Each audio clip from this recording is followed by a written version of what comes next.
Okay. Thank you very much, Engineer Tijani. Very short and very sharp. I think it is fitting that we started out with President Saakashvili and ended with Engineer Tijani, and they both essentially highlighted something that sometimes we tend to forget, but it's very present, which is the importance of political will in developing a reform program, in implementing it and seeing it through to the very end, despite all the ups and downs. And some might agree that part of the reason why our own reform program in Nigeria has taken us through the last 14 years is that there has been an ebb and a flow in the strength of that political will. And you've seen progress when it is strong. And of course, you've seen stagnation when it disappears. And I think that's the point that they both have made very, very critically for us today. So, question time, which will run for us. Okay, Lekon, thank you very much. Well, ladies and gentlemen, I'd like to actually ask you to give a round of applause for the chairman and the members of the panel, including those that we had to stream from abroad. Well, before we go into the question and answers, just as was the case yesterday, we are going to have another session of voting. So you'll bring out your, I call it contraption, and they will stream the questions. So the first question is, what percentage of power generated in Nigeria is generated in Lagos? So vote. If you think it's 1, put 1. If it's 2,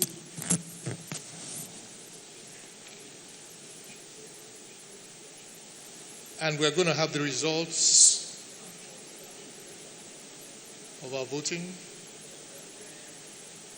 Wow. It says 1. I think that is the correct answer. Give yourselves a round of applause for that. Let's have the second question, please. Alausa Independent Power Plant has been supplying steady power to offices, television, radio stations, and residences within the state government secretariat since October 2013. How many generators were scrapped as a result? Vote, please.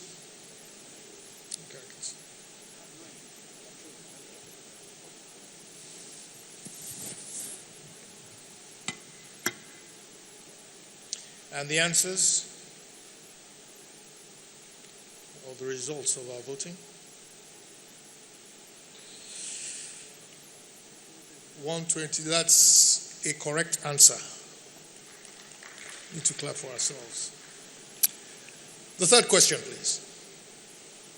The average small, medium-sized printing press in Shomolu requires how much energy? Vote, please.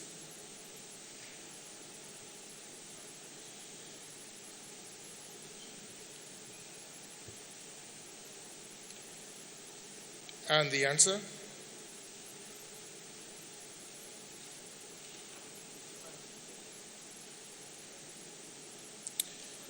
The answer is 2. Could we clap for ourselves, please?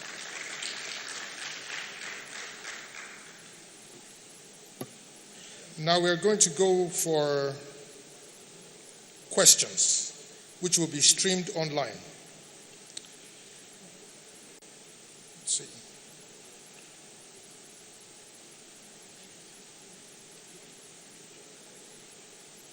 There's quite a bit of questions that have come in, so what we do is that when we receive them, we'll stream them online. As we answer and address these questions, we'll dispense with them and then bring in new questions. So the first question apparently is for Mr. Fernston.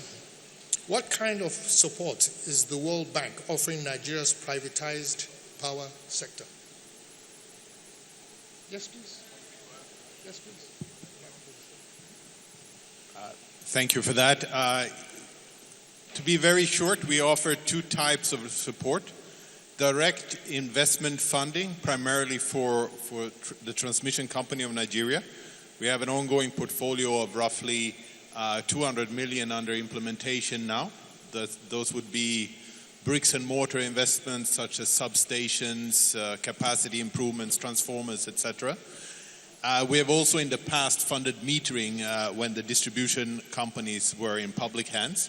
And those of you that live in Abuja might actually have benefited from some of our interventions there. The second part is guarantees, which I mentioned in my speech, which is really where the private sector comes in. The guarantees is meant to bolster confidence for investments and fast-track investments in different parts of the electricity chain, starting with greenfield IPPs, bringing in new generation to feed the Nigerian power sector. So we are bringing the two first transactions in the next couple of months, and there are more to come on that. Thank you. Thank you very much. The next question, it has to do with the NERC. It says, what is the situation with the interim rules? And when, in the opinion of the NERC, do you think this will be resolved? This is, as you surely are aware, is a cause for concern for the new owners of the PHCN Gencos. This is by Tolu Awuyifa. Okay. I came here to chair a session, not to answer questions, but I guess you can't run away from that. Very quickly, the question speaks to the fact that at the moment, the generating companies do not have contracts in force with the distribution companies because, of course, as we all know, the distribution companies took over their discos in a state in which revenues were not adequate. So we have this thing we call the interim rules. Now, the interim rules we expect, projected, they should be out, and we will then have contracts in effect by the third quarter of this year at the latest. That's our expectation. But it is dependent, and this is very important, it is dependent on certain things being done by all of us, not just NERC, not just discos, but also generating companies, all of us together. And if you are speaking from the GENCO perspective, I'm sure you would know what these things are. I don't want to go into them, but there are certain conditions precedent that we all agree need to be done. What NEC is doing is just trying to force the discos, the generating companies, but particularly the discos who have the biggest function to carry out, and TCN, to get those things done so that we actually move into those contract stages at the earliest opportunity. So that's what I'll say for now on that question. Thank you very much. Oshibodu. The next question is actually for Mrs. Oshibodu. It says, how soon do you think that the transition will yield the desired positive results? From an investor's perspective, considering your huge investment into power. This is by Wole Apata.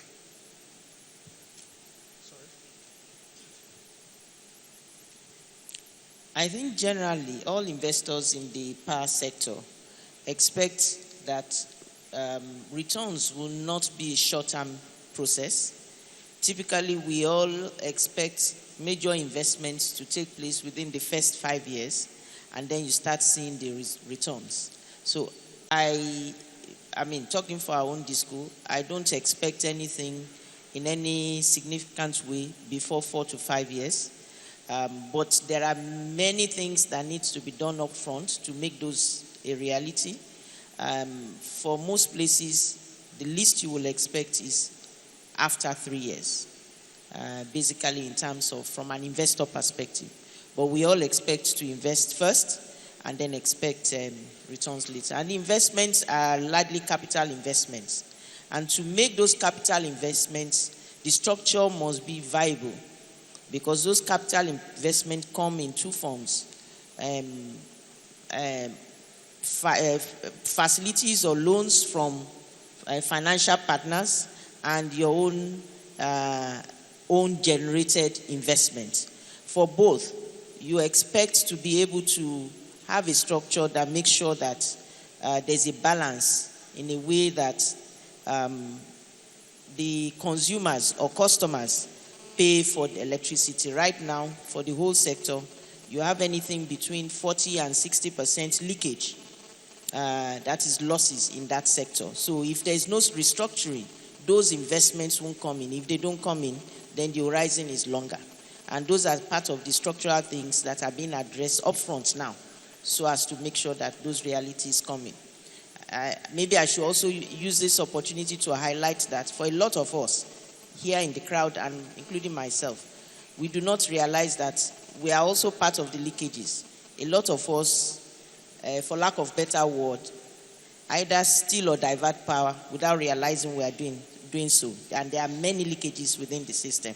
So there's a need for a lot of education so that we all assist the system in working better. Thank you. Thank you very much.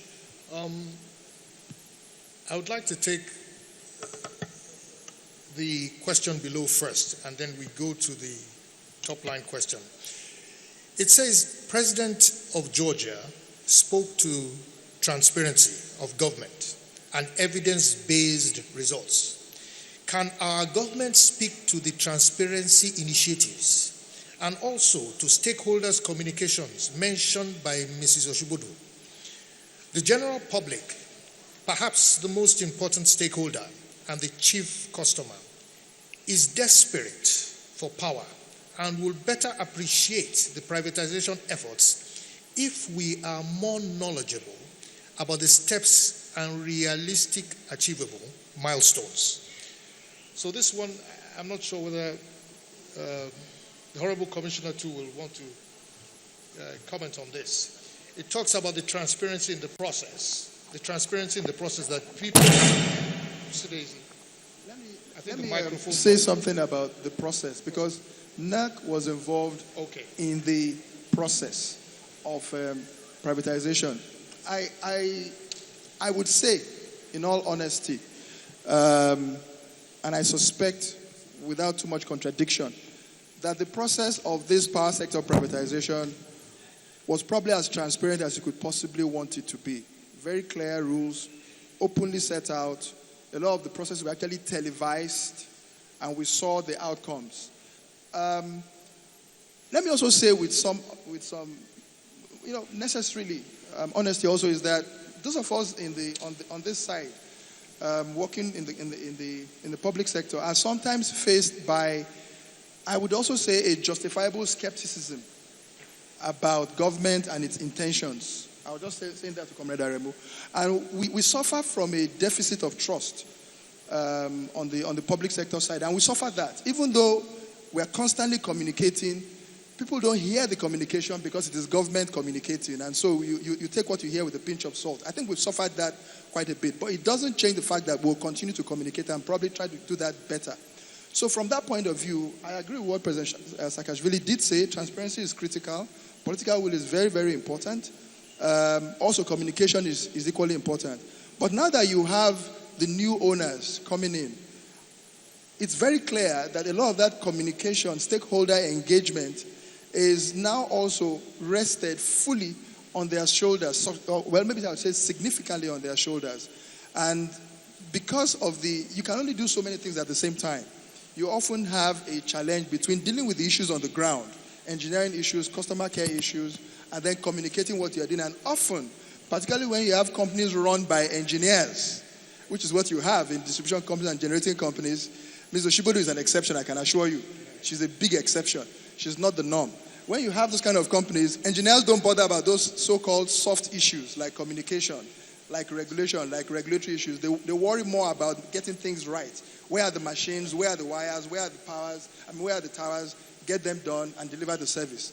And they find out to their great surprise that nobody knows what we are doing, and so everybody thinks we are doing nothing.